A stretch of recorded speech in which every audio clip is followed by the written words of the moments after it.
Guys, welcome back to Stylight. இன்றைக்கி பார்த்தோம்னா threading எப்படி பண்ணுறது அப்படின்றத பார்க்க போகிறோம். த்ரெட்டிங்க்கு வந்து என்னென்ன பொருள்லாம் நமக்கு யூஸ் ஆகும் அப்படின்னு பார்த்தீங்கன்னா, நம்ம த்ரெட்டு பார்த்திங்கன்னா ஆர்கானிக்கா அப்படின்ற பிராண்டில் நம்ம யூஸ் பண்ண போகிறோம்.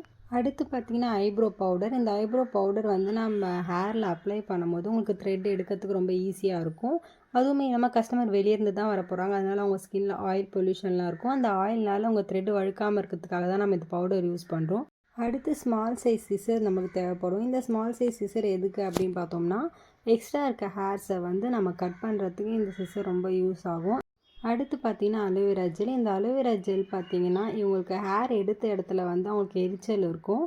இதனால் அவங்களோட போர்ஸுமே ஓப்பன் ஆகிருக்கும். இதை வந்து நம்ம அவங்களுக்கு நல்ல ஒரு மினி மசாஜ் மாதிரி கொடுத்தோம் அப்படின்னா அவங்க கொஞ்சம் ரிலாக்ஸேஷனாக இருக்கும். இதுக்காக தான் நம்ம அலோவேரா ஜெல் யூஸ் பண்ணுறோம். இவங்க பார்த்திங்கன்னா த்ரெட்டிங் பண்ணி ரொம்ப நாள் ஆயிருக்கு, அதனால் இவங்களோட ஹேர் வந்து ஷேப்பாக இல்லை. இவங்களுக்கு வந்து நம்ம ஷேப் கொடுக்க போகிறோம். எப்படி கொடுக்குறோம் அப்படின்றத பாருங்கள். ஃபஸ்ட்டு வந்து நம்ம ஐப்ரோ த்ரெட்டு யூஸ் பண்ணும்போது அந்த த்ரெட்டை வச்சு ஒரு லைன் மாதிரி ஃபார்ம் பண்ணணுங்க. பாருங்கள், இப்படி வச்சு நீங்கள் இழுக்கும் போது அவங்களுக்கு ஆட்டோமேட்டிக்காக ஒரு கைட்லைன் வந்து உங்களுக்கு வந்துடும். அதுக்கப்புறம் நீங்கள் ஐப்ரோஸ் எடுக்கிறது வந்து ரொம்பவே ஈஸியாக இருக்கும். இங்கே பாருங்கள், இந்த மாதிரி கைட்லைன் வந்து முதல்ல செட் பண்ணிக்கணும். இப்போ பாருங்கள், ஷேப் வந்து உங்களுக்கு பார்க்கும் போதே நல்லா தெரியுது. ஒரு மாதிரி லைன் போட்ட மாதிரி உங்களுக்கு தெரியுதுங்களா? பாருங்கள் அந்த இடத்துல. இப்போ பார்த்தீங்கன்னா நம்ம அப்படியே அழகாக வந்து ஷேப் எடுத்துடலாம்.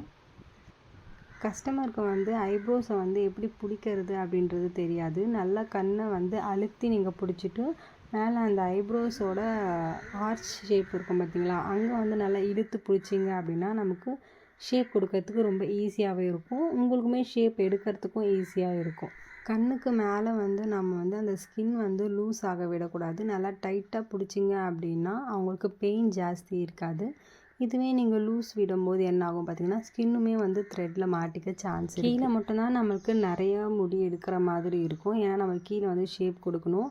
மேலே வந்து உங்களுக்கு ஜாஸ்தி முடி நம்ம எடுக்கிற மாதிரி இருக்காது. ஜஸ்ட்டு நீங்கள் ஷேப் மட்டும் கொடுத்தீங்க அப்படின்னா சூப்பராக ஆகிடும். மேலே வந்து அந்த குட்டி குட்டி பூனை முடி மாதிரி இருக்கும் பார்த்தீங்களா, அதை மட்டும் எடுத்தீங்க அப்படின்னா உங்களுக்கு ஷேப் நம்ம நல்லா கொடுத்துடலாம். நானுமே அப்படி தான் கொடுத்துருக்கேன்.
இந்த வீடியோ உங்களுக்கு ரொம்பவே யூஸ்ஃபுல்லாக இருந்திருக்கும்னு நினைக்கிறேன். இந்த வீடியோ உங்களுக்கு பிடிச்சிருந்துச்சின்னா லைக் பண்ணுங்கள், ஷேர் பண்ணுங்கள், கமெண்ட் பண்ணுங்கள். மறக்காமல் நம்ம சேனலை சப்ஸ்கிரைப் பண்ணிக்கோங்க. இன்னொரு நல்ல வீடியோவோட உங்களை வந்து மீட் பண்ணுறேன். until then bye.